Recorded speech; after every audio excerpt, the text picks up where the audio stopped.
Hey guys, in this video I'll show you how to get the Fidelity virtual card.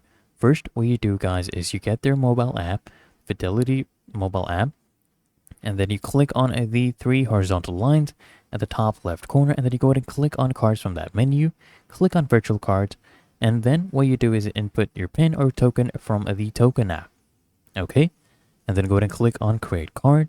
What you can do is open a new account or use an existing account as well. Just select your account, select purpose, and then go ahead and choose the name on that card, and then go ahead and create a card. Okay, the card pan will basically be generated with expiry date and CVV.